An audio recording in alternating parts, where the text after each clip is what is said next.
game. It's an illusion. It's all. Are we playing songs? Ladies and gentlemen of the internet, welcome to the Cool Guys Nation studio. It is time for another live stream, Tools of War. Whoop whoop! I think it's episode 13.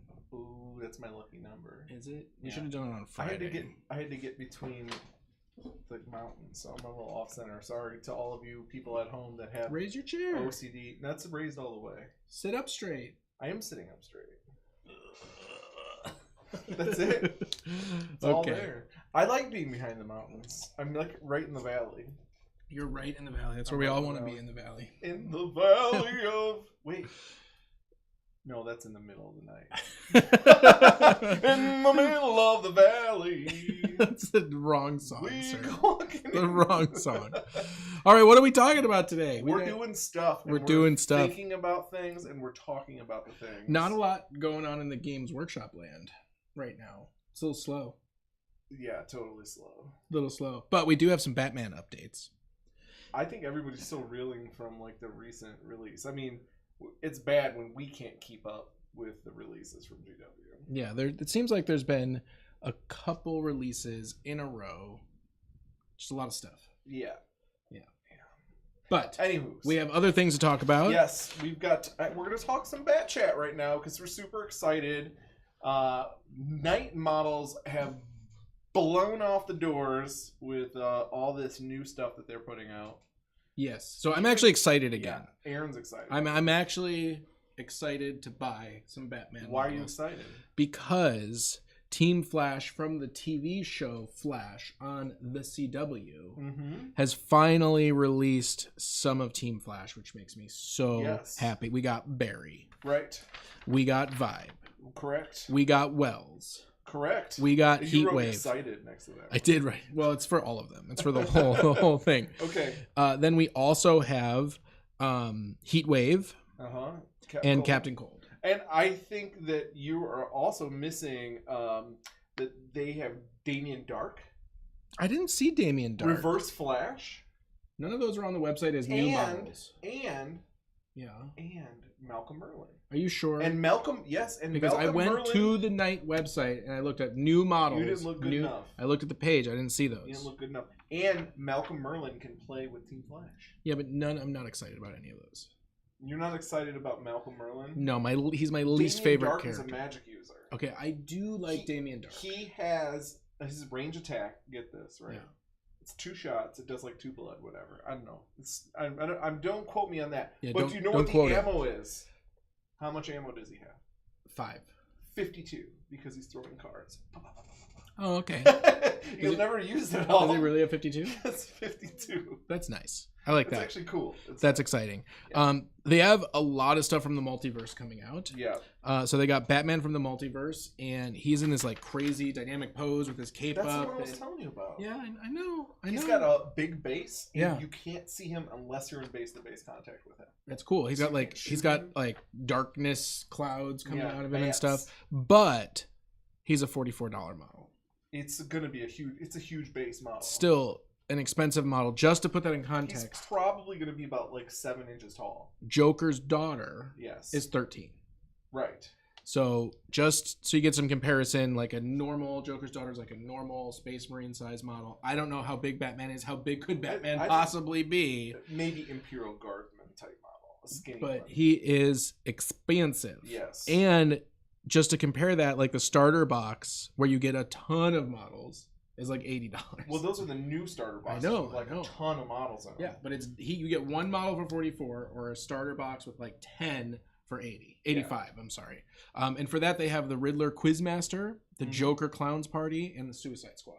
But I don't care about any of that. I am just excited for TV show Flash. Yeah. Oh goodness, that's what I've been waiting for. What's super cool is that even these old models, they put new cards out with. Some of them have been re-released, like in those big boxes. Okay. They put new cards so they're on the smaller card format, and I think if you flip them over, it has the rules. Do they have new rules? They update the rules? They updated rules on lots of models. Like the Suicide Squad got a lot of buffs, and there's only one model that got nerfed. I think they nerfed what's the kill shot? Deadshot. Deadshot. They nerfed Deadshot. I think he's like 1 endurance less. Other than that, like they buffed the garbage out of Diablo. Really? Yeah, because he was cheerable.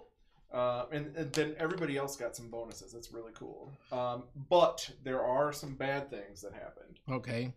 So, Night Models has pretty much said that any model that's not on their like website for purchase or not is now in the, I forget what they called it, like extended or extended or something. Mm-hmm. Anyways, you can't play them in a tournament unless it says that specific type. Because they're not going to update some of the old models until they come out, and they're not usable until then. Oh. But everyone that I've seen in the U.S. that is a tournament organizer is like, we'll never play where you can't play with all of your models. So it probably won't be anything to worry about. Unless there's some crazy rule things where they have to get rid of specific ones. Some other models that came out is Joker Clowns. Well, yeah, new ones. Yeah. Blue and gold beetle booster or blue beetle and gold booster. I don't even know who they are. Okay, it's blue beetle and booster gold. Oh, okay. Actually, booster gold's really cool. He is. He looked do dumb. you know anything about him? Never heard of him. Okay, the model, actually, I think the rules in game, blue beetle's way better than booster gold. But he looks dumb. Booster gold, right? He is a criminal from the future. Okay. That stole this superpowered suit from a museum where he was a janitor, basically, I believe. Oh, okay. Traveled back in time because he wanted to be a hero and be a good guy.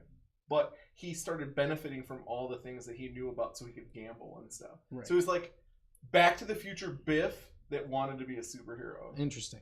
And he's totally like... Models look dumb. No. They look so They're cool. dumb. Anyways. Oh my gosh, Booster they look Gold's so dumb. cool. There's a new Batgirl. There's Joker's daughter. I think those are just re-released. Okay, it was under their category of new models. Yeah, they're they moved into resin. Talia al Ghul. Mm-hmm. And then another giant model, Poison Ivy Multiverse. They're so cool. With tons of like plants and vines and all sorts of stuff coming out. Yeah. Yeah. King Shark's new. King Shark is new, and it's from your show. And his TV Flash. Yeah, his TV Flash. Yeah, but I don't feel like he's actually big enough. He's pretty big in the show. Yeah, in the show he's like ridiculously big. Like, why would he be that big? Also, like he's in one episode or something. Right? No, he's in a couple. I only remember him like being. He's in at least 2, maybe 3. Okay, well, he was never a big part of any of those episodes. Anyways, but he's definitely not a good guy. That's about sure. Batman, we are. I mean, that means we got to get the new terrain painted up. Yeah, we got to get that painted up. We have just GW's been hot and heavy recently, so we haven't really had some time to be able to do this, unfortunately. So we're gonna get back into Batman here, probably after Valhalla. I don't think we're gonna play Batman at Valhalla. We could, because it only takes like 5 models to play. Speaking of Valhalla, I have good news. What? They installed fiber optic internet. No, they didn't. They did. They installed. It's not gonna work. It's gonna work. It'll be like a chipmunk or a moose is gonna shoot through it. Because there's moose there, right? The moose come right up. They love buried underground fiber optic cables. They're attracted to it. They're like, take their little horns, dig it in. They're like, oh, we like that light. Listen, no, it's good news because there is a high probability, or at least a higher probability, that we will be able to live stream from Valhalla. Which will be awesome. Which will be awesome because then we're going to have 50 different people who can come and play. At least 30 different game systems, plus board games and magic cards and everything. So I'm really excited. I super hope that the fiber optic cable works. And you know what else is right next to the room where we record? Where? The pool. Oh yeah. We could live stream. I don't think swimming. Anybody wants to see that. False. But we could. Well, we could. I really want to find. You know what I want to do? I want to bring, like, you know the styrofoam that we made our walls out of? Spoiler, it's styrofoam. No, it's not. It's made of the blood of the hive workers. Yes, solidified. It's definitely not blood. Anyways, what if we brought styrofoam and made a floating table so we could play miniature games in the pool? It's a terrible idea. I think it's an amazing idea. We'd have to play with all like plastic models. Yeah, we'll bring unpainted plastic models. They could be painted. Oh, if we dip them into the Minwax dip, if we do the dip paint method, right, and then seal them, They'd be good to go. Or we could just bring gray models and we could play a game while chilling in the pool. I guess. That'd be so great. What would be the risk in that, though? No risk. That the table tips and everything gets wet or something? I don't know. It's no risk. It's a shallow end. There's a shallow end. I could just see like waves going and models flying. Or I guess the table like floats into the deep end or something and you have to go get it. Oh, I can't reach my guy in the top. Because there's a there's beer pong that floats. There is. Yeah, and it's super gross. Yeah. We played that in a lake. It was terrible. Wow. It was the worst idea. That sounds foul. It was just all lake water. It was just 100% lake water. Here's your activated yeast. Yeah. Yeast pop with oh my gosh, with lake water in it. It was so gross. But Mr. Chris is coming this week to pick up the terrain and the models. Mr. Chris. Call him Mr. Chris. You are now Mr. Chris. Oh, he's a good guy. So he's coming to pick up the models this weekend. Valhalla What's is his name again? Mr. Chris. Mr. Chris for sure. And then not this weekend, but next weekend we will be at Valhalla, and we're bringing the live stream kit. And I'm really hoping that we'll be able to live stream for that. That would be great. Even if we can't live stream, of course we're going to record games and post videos and whatnot.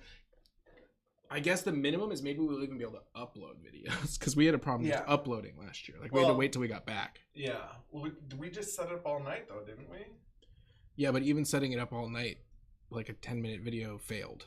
Okay. Yeah. So improved internet at Valhalla. Oh, guess what else is going to come to Valhalla with us this time? What is coming? I'm going to bring a hoodie at the very least. Because it's freezing at the top of the mountain? So last year when we went, I'm just like, I'll just wear shorts and a shirt. We're going into the mountain in October. We'll be fine. Yeah. No. It snowed. Very cold. It was very cold. I was like, you don't have to go outside. What do you need to go outside for? But anyways, the point is this year I'll bring a hoodie. You should bring. Are you going to bring pants? No. Are you going to bring closed-toed shoes? Maybe. Of course we not. might do it. Of course not. All right, well. There's no need for pants unless it's below like 20 degrees. Sure.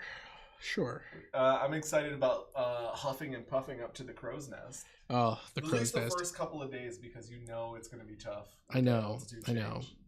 All right, well, there's a bunch of new stuff from Batman, which is very exciting. Wow, we got way off. We got way off topic. You know what's even farther off topic? What? Not flamethrowers. Yes, not flamethrowers. If you haven't seen the video, which you probably haven't because we just uploaded we just uploaded it today. I purchased the Boring Company, Elon Musk company flamethrower. Yeah. Not a flamethrower, excuse me. Not a flamethrower. And I got to pick it up last week. Yeah. And we played with it. We did. Now, Elon's stock is going down, but it's no Tesla stock. Yeah, well, I'm saying stock in Elon. Yeah, his personal brand has been suffering from, shall we say, faux pas. Crazy internet behavior for no reason. Yeah. It's so ridiculous. It's beyond that, but we shouldn't get into that. The whole point is we have the not a flamethrower that he made. Yes, I ordered it like a year ago, and it was a lot of fun. And it was a lot of fun, and you should check it out because we use a flamethrower to do what? Burninate a Tyrannid. That's what all good bugs should be burninated. All good bugs should be burninated. That's right. Yes. All right. So that was fun. Check out that video. It's super cool. It's not long. Just check it out. Games Workshop. Yeah, put your paper down. You're making all sorts of crinkles. Sorry, I'm the crinkler. Okay, so there is some Games Workshop news. Yeah, we talked a lot about some of this stuff last week. So we talked about the new Knight Perceptor, Canis Rex, and the little dude man. That is available for pre-order now. And then we talked the new Beastmans. Beastmans are coming out. Talk to me about Beastmans. There's a new Beastmans book. Yep. There's going to be a new Herdstone. Yep. And it looks like all these new armies are getting some sort of terrain to play on the board that like their army works around. So like I really like that. The Deepkin and the Herdstone. Right. And the Nurgle trees. Did the Nighthaunts get anything? I don't think the Nighthaunts did, but a lot of the new ones are working on that. So basically the Herdstone is an aura that gets bigger 6 inches every round of the game. Oh, okay. And it basically reduces the armor save of everybody that's not a Beastman in range of it by 1. Wow. So when you're in the 4th round, it'll be like 24 inches out from it, It's which like is pretty big. Yeah, it's a significant portion of the table. And additionally, you can sacrifice your goat mans to get summoning points to summon things. Can you kill it? Is it attackable? No, it's not attackable. And it's just placed. where can you put done. it? You put it on your side of the board, which I'm assuming is going to probably be in most games in the center of your deployment, as far up as you can get. Right. Because you want it to affect the whole board. So, Yeah. There's also new endless spells for them. And I think the endless really spells cool. look really cool. I don't know if their rules are cool, but they look really cool. The flaming half bull. half bull. Yeah. That thing is sweet. It's super cool. And then there's the horn. Right. And I don't remember what the other one is. I don't know. There's 3.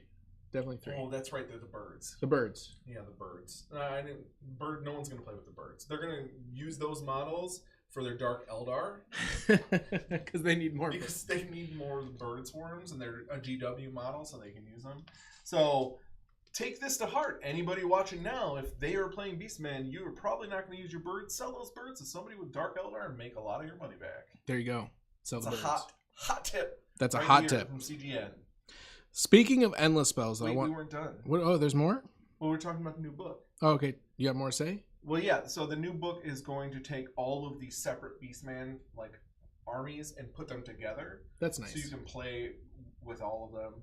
They have different interactions, but then there are formations that will also give it faction or the keyword of a Chaos God. So you can do the Slanesh one or the Khorne one, and then they can play with Slanesh and Khorne and Nurgle, whatever armies. Oh, so you can mix it up. Yeah, it's pretty cool. Do you have Beastmen? I certainly do. I have just a small amount of Beastman. Yeah, you do. Yeah. They're all on square bases, though. No. No? Only those gores are on square Oh, bases. that's it. Everything else I already rebased That's awesome. last year. That's exciting. Yeah. That means we're going to have to get that book. There are 2 chariots that are selling squares out of my 8 chariots. Okay. So I got a lot. That's a lot. How many Beastmen do you have? I've got 70, 80 gores. I've got 30 to 40 raiders. I have a whole 60 ungors that are unpainted though. Okay. I've got 8 chariots. They're all painted, but some are on square bases. I've got 2 Cygor/Gorgons. I've got 2 of the Doom Lords or Doom Bulls. I've got 12 Minotaurs. I've got 20 something Bestigors. I've got Skin Wolves, and I don't know. I'm gonna use those as probably twin weapon Minotaurs. Anyways, I got a whole lot. There's more. Well, than that's tons awesome. Of characters. And stuff. That's awesome. I guess the only negative thing with Beastmen is there's not really new Beastmen models. No, the Hearthstone and the spells are the only new ones, but I feel like this is a really cool release because GW hasn't been doing anything with Beastmen, and they are some people thought they were going to go the way of Tomb Kings, right? Because Beastmen aren't really trademarkable. Yeah. But apparently, Beasts of Chaos they can trademark. Why couldn't they just do Undead of the Dirt or something, so I can play my Tomb Kings without having to ask permission? Because I have a lot of Tomb Kings. Yes, you do have a lot of Tomb Kings. They're super cool. So, let me ask you something. Uh-huh. Do you think in Age of Sigmar, Yes. there are too many things to keep track of during a game? You have the realm that you're in. Yes. You have each piece of terrain that potentially could have a rule on it Yeah. that's random. You now have endless spells, which in some cases can be manipulated by the opposing player. Mm-hmm. Plus, you have your own army and your own rules that go along with that. Is it getting too much? It's definitely getting more complicated. However, I will say the game is very simple at its core. Right, at its core. So it's all what you want to add to it. You don't have to play with it. Think about 7th edition 40K. Yes. Right? Okay. Did you ever play with the dogfighting rules that came out in 7th edition? No. Then But that's only because we didn't have flyers. What about when you played against somebody with flyers? I did play with somebody against flyers, and we did use the dogfighting rules. Yes. Because that was a mandatory. I know it was mandatory. Yeah, Yeah. which is dumb. With Age of Sigmar, It's not. You just do whatever you want. The new 40K too. You just do whatever you want. So like, there's tons of realms and stuff in 40K too, technically. I know. And nobody plays with it because it's too complicated. People tend to use the most simple way to have a fun game. Well, but that begs the question, like, why are they adding all of these rules then? Because there's some people who really like this nitty gritty, tons of rules, tons of complication in their games. They just like it to be more complex. And so GW's like throwing them a bone. I mean, you look at GW stuff from like the 80s and early 90s. It was like, there was like 100 D100 charts and stuff or whatever for like where you hit a dreadnought. And then you had to roll to see what happened after you hit that spot. Well, I'm not saying that's as complicated as it has been. Yeah. I just worry that it's getting too complicated creep is happening. Yeah. You know? I think it's more of like a buffet rather than something you have to do though. Yeah, I mean, you and I play against each other a lot. Yeah. We're not playing against strangers a lot. So I haven't had a situation where I show up to a game to play and they're like, we are using the realm rules and we're rolling for every single piece of terrain and we're remembering all of that and we're playing with these complicated objectives. Because think about that, you also have your terrain, or I'm sorry, how your board is deployed. Yeah. Right. Plus you have mission specific rules. Yeah. I mean, there's a lot, and and that begs the question, like, that's happening in 8th edition as well. So 40K. Yeah, 40K. Because there was an 8th edition Warhammer too. That's the old one. That's the last one. That's true, but that one is dead to me. We shall never speak of it again. That's unfortunate because it was a good rule set. 7th was better though. Anyways, enough of this grognardy stuff. Okay. Next is talking about. What's this new core set? No new models. There's new core sets for the Beastmen. Okay. There's no new models in those core sets. Right. So they have start I think collecting boxes. Right. They have like 3 or 4 start collecting boxes. They come with the book. They come with the box. You know, and you can get your models. That's all. Okay. That's available. It's all for pre-order right now. There's also a new book. There's like a story book that's up there with the Beastmen. I actually like fluff. You know that, right? I know you. I read. Everybody but me likes fluff. We know that. Yeah. I'm the only one. I can't read. I sleep on a concrete pillow because I don't like fluff. It's true. I can't handle Age of Sigmar fluff because I just think it's dumb. Why? It's just. You also think Lord of the Rings is dumb. Okay, but for different reasons. It's not just because it's fantasy and you hate fantasy. No. I think that Age of Sigmar like fluff is just bad. It's just dumb. Like it's just bad. I can't. It's just so. It's like let's throw everything from sci-fi and fantasy into one bucket and then blend it and spit it out and vomit it all over the place. That's what That was very specific. That was very specific. But like Lord of the Rings, it's just so slow. The pace is just incredibly bad, and they have. Okay, do you like Breaking Bad? I don't like Breaking Bad. Also because it's slow. No.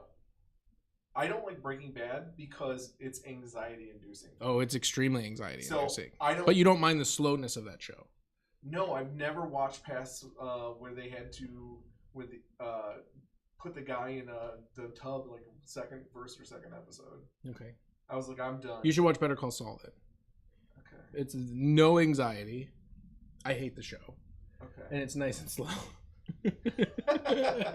I prefer when I'm spending time doing something, I would watch a sci-fi show. Yes. A comedy or anything with Gordon Ramsay in it. I know this all too well. Too well. You know, I'm playing some WoW lately, so. That's unfortunate.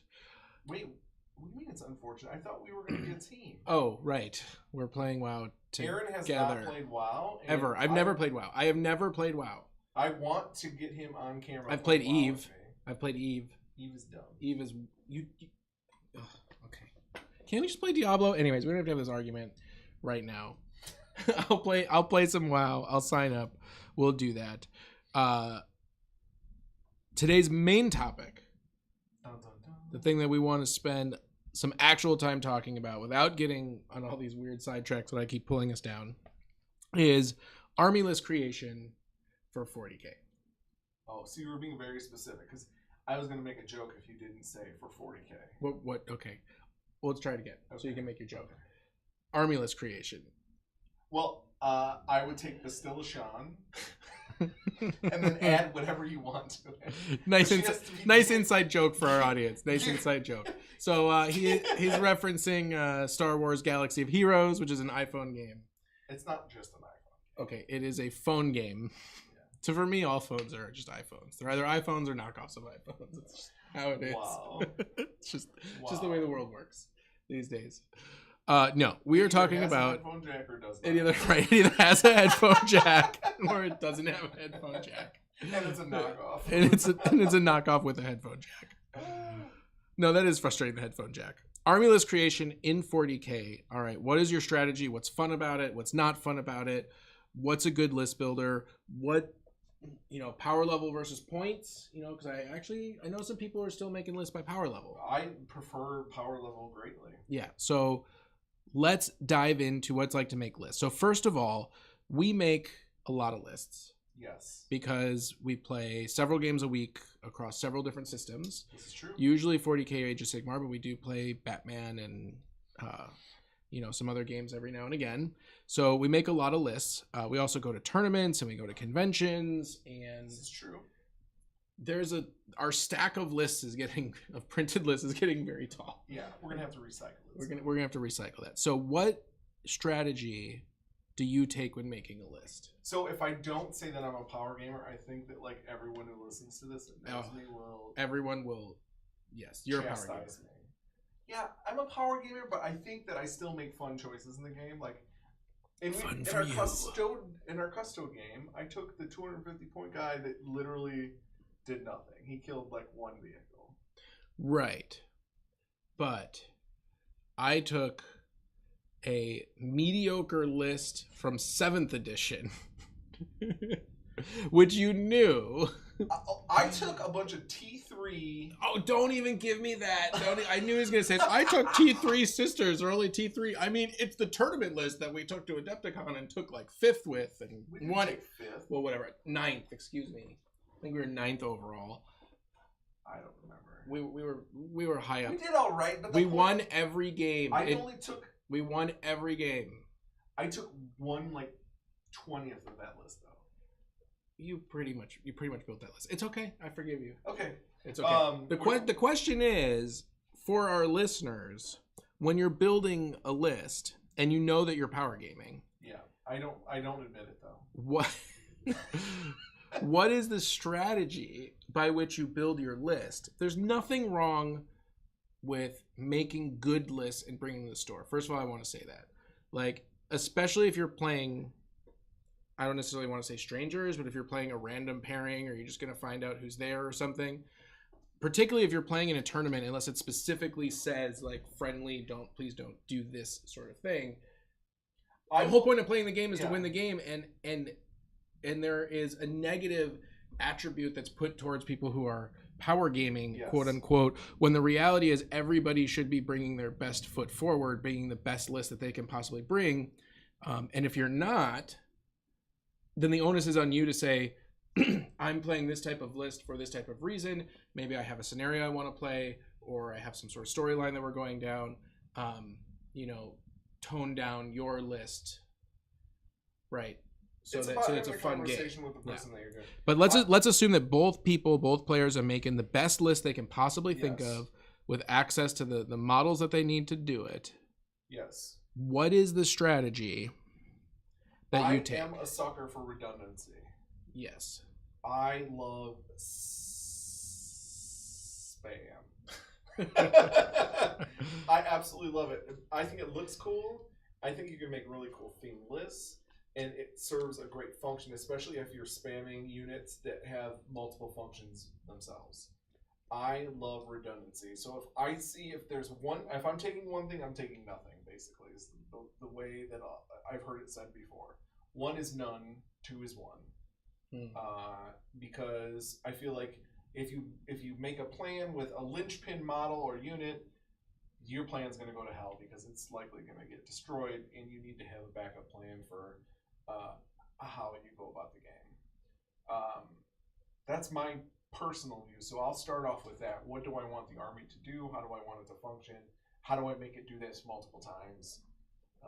I also try to make it so that it can deal with melee, deal with shooting, and then has some fast moving element in it if I can help it. Just so that it has the ability to take objectives quickly, that it can deal with a melee focus army and a shooting contingent as well. So when you start building your list, and those are the considerations that you're looking at, are you open to any army, or are you specifically picking an army that you like or that you think is good? Like, we're at the point where you're actually building the list. Yes. Okay, but there are people who have no emotional connection to their army. Right. Zero emotional connection to their army. You think that I have zero connection? No, you have zero connection to your models. That's not true at all. Oh, it's so true. You trade and flip models faster than I've ever seen anybody. Meanwhile, I still have the Space Marines that I first bought 15 million years ago, and I will never, ever trade them. Ever. I'm not my babies. Who chases the meta that much, though. Okay. There's people that chase the meta that will just be like, buy whatever's the new hotness over and over and over again. We don't do that typically. If you could do that, I would do it. I do not have the ability to do so, but if I could, I would, because it's fun. Right. Okay, so first of all, you're starting with an army that you already think has an edge or has an advantage. And then when you're... Well, I don't pick up armies that don't typically have an advantage unless it's an insanely good deal. Right. So like Beastmen I picked up a while back, and they were garbage, and who knew if they were going to still be in Age of Sigmar. Which is why they were still in boxes until like 2 weeks ago. Right. Well, they weren't still in boxes. They were just in my closet. In boxes. Yeah, they were technically in boxes. But the point being, I will pick, when I'm starting to collect an army, I'll look at something that I like about that army, and then I will build and feed and have it multiplied. For instance, like for Imperial Guard, I love the vehicles. So how many vehicles do I have for Imperial Guard? The entire top shelf of every single display case in this room right now is Imperial Guard vehicles. Yes, because they're super awesome. And then, but then you see like Nurgle, the same thing. I buy what I really like in there. Demon Princes. I mean, I think I've got 6 out there, but I think I have way more than 6. By the way, yeah, if you are watching, yes, and not just listening, and if you're listening later, painting, go ahead, take a glance over at the screen. The 2 armies in front are the armies that we are going to be playing 40K tonight with. We just wanted to play some funness. Yeah. So we were playing Knights versus Demon Princes, and all of the butter yellow models is your Demon Prince army. Delicious. By the way, were you able to make a legal list? Or did you have to fudge it? Technically, I could have made a quote-unquote legal list. Technically, it is a legal list because those are beta rules right now. Right. So it's technically a legal list, but nobody plays with that rule. The only thing that I would have to do is switch one of the Nurgle Demon Princes from the Death Guard to the Demon. Okay. So pretty close. Right. Yeah, we threw out the regular list building rules because we wanted to get a ton of Demon Princes out on the table. Yeah, we're playing a little over 2,400 points. Yeah, like 2432 and 2417 or something. And then I'm playing the Knights, which is going to be super fun. I'm excited. I am. I will tell you why I'm not a good wargamer. Okay, why are you a bad wargamer? This is why I'm a bad wargamer. It's because I cannot look at the opponent's army and tell if I'm going to be doing well against the army or not. Really? Like this game here, I would say that I am severely mismatched for your army, and I feel like that you're gonna crush it. Well, but I've said that before, and then I end up crushing you. Okay, well that's true. Most of the time when you say that, you do wind up crushing, and you're confused. We have put a ton of line of sight blocking terrain on, and really limited movement, so I can't just huddle up in a corner and blast you as you spend 2 turns to get to me. Right. So that's going to be a problem for me, but I still think it's going to be a lot of fun. So when I build lists, I take a completely different approach. Like I do want to win, right? And I can be in a competitive mindset. Right. But most of the time when I'm building a list, I'm starting with first of all, like if we're just playing in the studio, I'm starting with, well, what army do I want to play that I think will be fun? And then picking models that I like from it. You know, and it's not that I'm like intentionally making fluffy lists or intentionally making bad decisions. I am fluffy as in like individual character driven, not directly related to the lore. So you like narrative focused games with no fluff or no, story. it's not narrative. It's not narrative focused game. It's just more of like, oh, you know, I want to take these characters and I want to have a whole bunch of space marines around them and I want some tanks driving up, and it doesn't matter that vindicators are garbage. You know, like it's more about putting that feeling of a force on the board. That being said, when I'm making the list, there's a lot of times where I think I'm making decisions to balance my list or kick up the power that wind up being like totally wrong. Like, what's an example of that? The chapter master or the chaplain on bike. Okay. That was a huge waste. I mean, he did really good in the game. Okay, he did well at the end when I had already lost essentially, and he made like 6 invulnerable saves in a row that he shouldn't have made, holding on to 6. maybe more, holding on to 1 point. Yes, he rolled well in that particular scenario, but in terms of adding some sort of oomph to the bubble that I was trying to build, like, did not happen the way that I thought it was going to happen. I think so it's not use your bikes for combat, and I don't think that's their job anymore. Yeah. I But their abilities are in combat for the Dark Angels. The chaplains reroll to hit and reroll to wound. Yeah, I'm just saying. I think bikes in general are just not combat units unless you're custodes or something like that. Well, the charge wasn't certain. That was more about the limitations of the board play. That's true.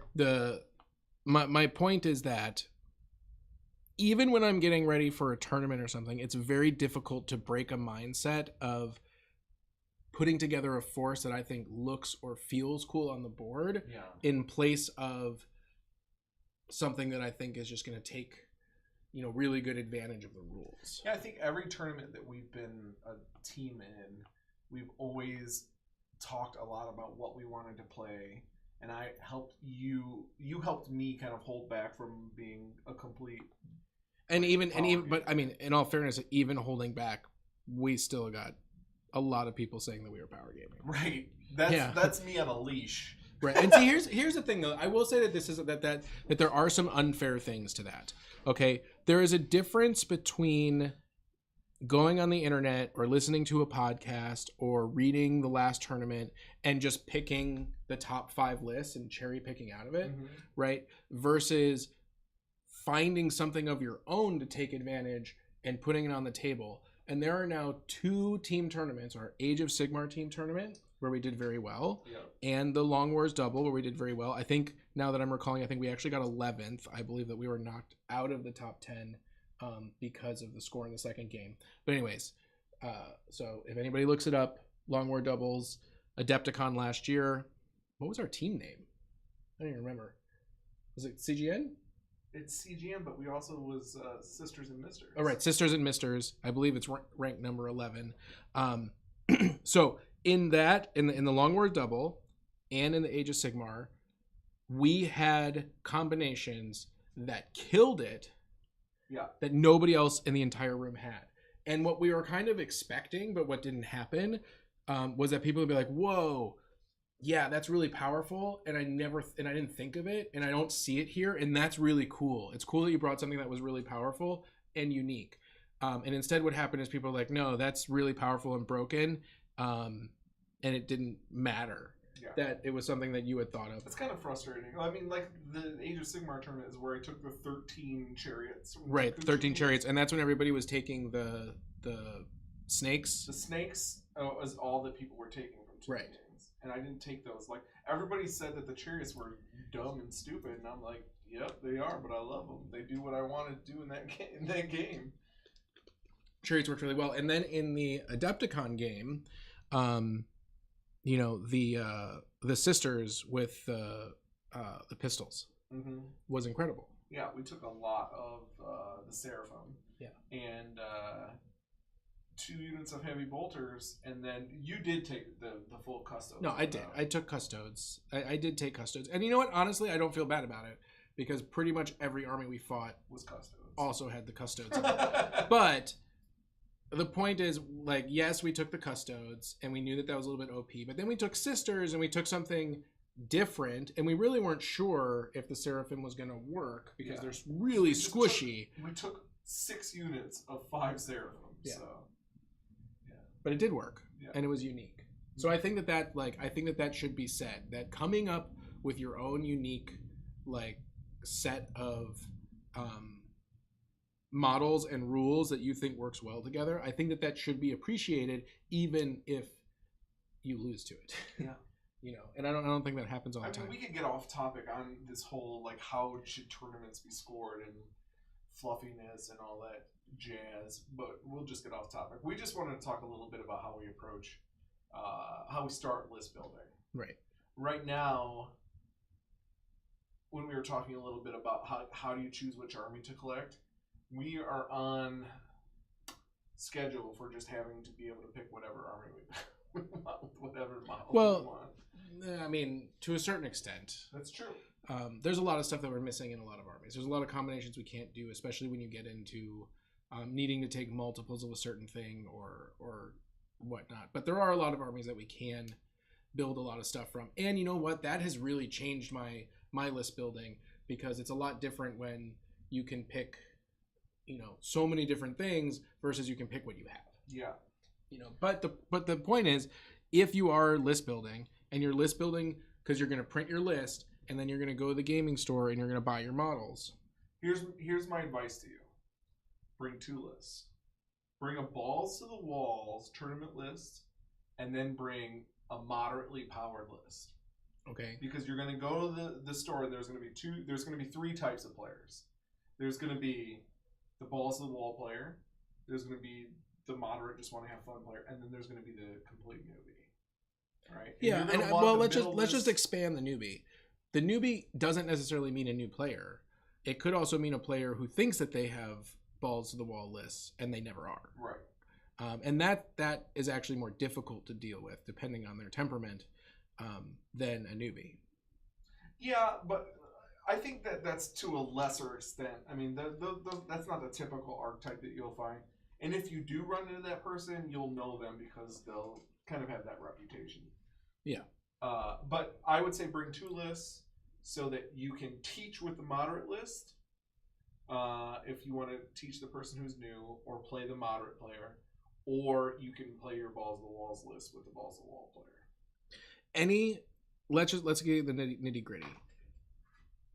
40K right now. Mm-hmm. What do you think is some of the best meta going on? CP farm of any sort. Yeah, the CP farm is crazy. It's ridiculous, especially when you're running knights. Yeah, I mean, everybody's been. I mean, what's the farm now? It's like 4d6 all on 5-ups for every 1 CP spent. It's stupid. I don't know if it's quite that much, but it is. I think if you take the Blood Angels and the Guard, you can get 4. Yeah.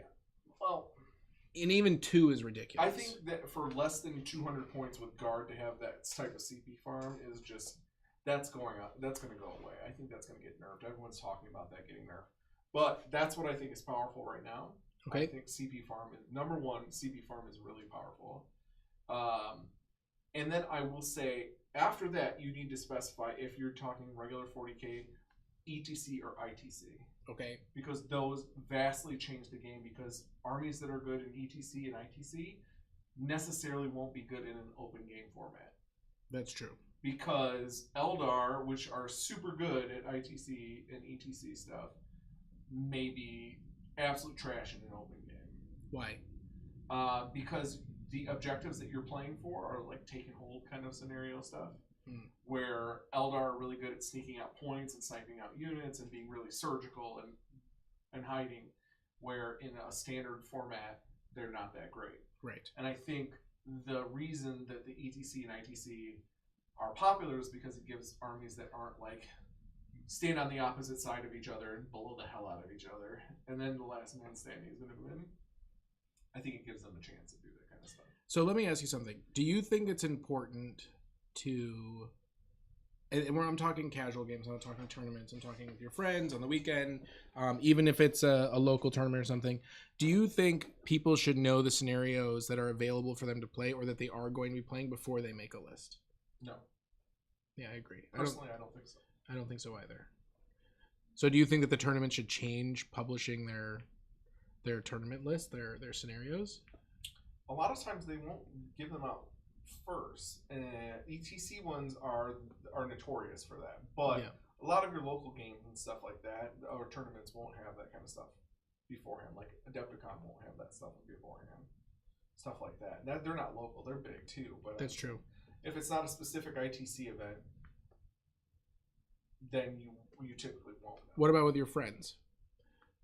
With your friends, I think it depends on what type of game you want to play. If it's going to be a narrative type game, or you guys want to agree, like what we're doing a stupid list versus a stupid list tonight. Right. Just for fun. We don't even know what scenario we're going to play. Yeah, are we going to play a scenario? I was assuming we were. Okay, we'll play a scenario. We don't have to. I mean, the scenario. So let's talk about our list tonight. So first of all, we're limited by the nights that we have, and the nights that we have are on the table, right? So that we already knew that was going to be our point cap. So and he already knew what my army was going to be. And then the other limiting factor was how many demon prince. The question was how many demon princes can we get into the points of nights that we have. Right. I mean, that was the question. And I wanted to play with a couple big guys too. So right. I ended up taking Roddy and Great and Clean One and Morty. So I knew I wanted to get those three in, and then as many demon princes like I could fit. Plus, I wanted to play with a Decimator engine because I have 6, but I can only play 3 because I love Spam and they were awesome, and now they're not great anymore. I'm sorry that you lost your Decimators. Yeah, they were expensive. I'm sorry. I will say this though.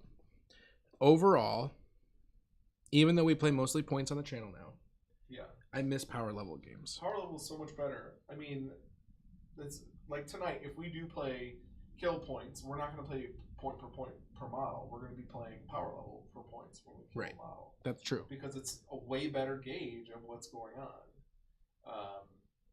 Also, I will still stand behind power level being way better for tournaments, even though people are like, because guess what? It would stop a lot of this quote-unquote cheating issues where a model isn't armed with what it is specifically said to be armed with. Because it doesn't matter. It is whatever you had on the model, you could play it as whatever's on the model if you paid the points for that unit. And but you can't change. You can't use what's written down. Right. But that way, all your sergeants will have power plasma pistols or melta guns or whatever you can. Yeah, and I think for the most part, the power level is relatively balanced. And I think it does make building things a lot easier. There are some units that can take advantage of the power level, and some units that can't take advantage of the power level. I guess for me, I don't sit down, whether it's power level or points, I really don't sit down thinking how to take advantage of it. I sit down thinking like, what is going to be cool? Now, when I say what's going to be cool, I'm not making excuses for losing. I want to lose. I don't want to lose. Yeah. I like winning. They're like the orc game that we played a couple weeks ago. I broke the boys up into 4 squads. Yeah. My original list was 2 squads of 20. Breaking it up into 4 squads of 10 pretty much lost me the game. Yeah. And I did that because I thought I was going to need a whole bunch of command points. Yeah. And so I wanted the 2 bigger detachments. Huge mistake. It definitely didn't, like, I wasn't like, oh, I'm going to nerf my list by taking what I know is good, which is the two squads of 20 and break it into 4. Would be better. Well, yeah, 30, but I couldn't do 30 and 30 because we don't have the models. Yeah, we do. Do we have 60? At least. I counted 45. No Anyways. Way. Okay. Well, I counted 45, so I did 2 of 20. Like, that was just a bad decision. Yeah. You know what I mean? In list building. And sometimes you make those decisions that you think are going to be good, that wind up not being bad. But, that wind up being bad, excuse me. But, I still had a lot of fun playing it. Yeah. I think we've had a lot of fun with the Orcs games. The one where I took all the vehicles, that was like one of the most fun games of 40K that I've ever played. And it was the dumbest. And it was totally ridiculous. It was the stupidest game we've ever recorded. I don't know if it was the stupidest game. It's pretty stupid. But it was so much fun. It was a lot of fun. Yeah, and you can check that out on the YouTube channel, of course. It is Orcs versus Thousand Suns. But it's all orc trucks and battle wagons. Almost all battle wagons and a few trucks. Right, which is just ridiculous. It was a lot of fun. Anything else on lists? No, I think that's good. We can just mention that GW still does not have a functioning list builder. Oh my gosh. You know what? I actually kind of want to talk about list builders for a second. I really like using list builders, but I think I make better lists when I do it by hand. I think that could be good, but you need to also throw in a list builder and check your numbers as well. I'm not saying the list builder is correct. I'm saying that it can help catch problems. No, the list builder absolutely can help catch problems. It also can cause problems, we know. But I'm just saying, in general, when I'm going through a book and I'm writing out a list by hand, or I'm typing it and putting it into Excel and really thinking about it, as opposed to just like clicking things on Army Builder, going, I have this model, maybe this will be good. I think I make better lists. And for example, when we first started playing Kill Teams, that Space Marine list where I was able to get the Auspex in there so that you get, the ignore cover, and combining that with Sniper and Heavy and that little squad. Yeah. Like, I know that became a thing and that lots of people are doing it and that other people came up with it. But like, I was like, aha, I have something to go upstairs and smash Josh with, that I think is gonna be really good. And I did not come up with that by clicking in Army Builder. Fair enough. I think there's something to be said about the Army Builder too, that I like that it shows me all the options right for each section of the elites command, all that stuff. I feel like that's really helpful into like juicing my memory box. Juicing your memory box. Juicing my memory box about what options that I have. Because looking at it in a book and flipping through the pages, now they don't even say what they are. They just have a little symbol up at the top. So I have to remember that's frustrating. the stupid symbol. That is frustrating. And I think that goes to the level of complexity that they're sometimes maybe mistakenly add. Well, they're trying to make it simpler. Like, we'll just put a symbol there instead. Yeah, when it really should just say troops. Yeah, because that would be way easier. GW, that's a free one. Change it. We don't like it. Reprint all the books. Send new copies, everybody. That's right. Fix it up. All right. Well, that brings us pretty much to the end of this podcast. Starting in about 30 minutes. Really? You want to say 9 or 9:30? 9 o'clock's good. 9 o'clock. All right. So 40 minutes, 35 minutes. We are going to be playing the armies that you see in front of us. I'm going to be playing knights. He is going to be playing demon princes. It's going to be a lot of fun. I'm very excited. So stay tuned for that. Remember to like and subscribe. Check us out on YouTube if you are watching us on Twitch. That's where we have a lot of our battle reports and whatnot. Do most of our live streaming here, though. And coming up, we do have Valhalla, so stay tuned for some fantastic coverage of my favorite gaming retreat of the year. I almost said favorite time of the year, but I love you, family. Family time is my favorite time. It's the best time. Best time. If they could go to Valhalla, I could imagine that. I think that might ruin both. I think that might ruin both. So Valhalla's coming up. Then, of course, we're going to be at Dragonfall the weekend of October 20th. Doing some live streaming from there, and we're going to be showing the Rangers movie on Saturday night. Those are the two big events for Cool Guys Nation coming up. Very, very excited about that.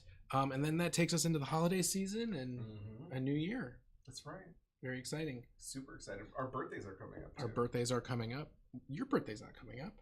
Your birthday is like less than 30 days away from my birthday. So my birthday is coming up with yours. Okay. Well, fancy that. I feel like your birthday's not too close to my birthday. I don't like it. What? Move back from my birthday. My birthday was first. Your birthday needs to be like 6. OG. You need to be like 6 months. We need to be 6 months apart. I'm the OG birthday. Get out of here. Unacceptable. Unacceptable. Until next time, this has been Aaron and Josh coming to you live. We will be back in approximately 35 minutes with some 40K, and we'll see you on the table.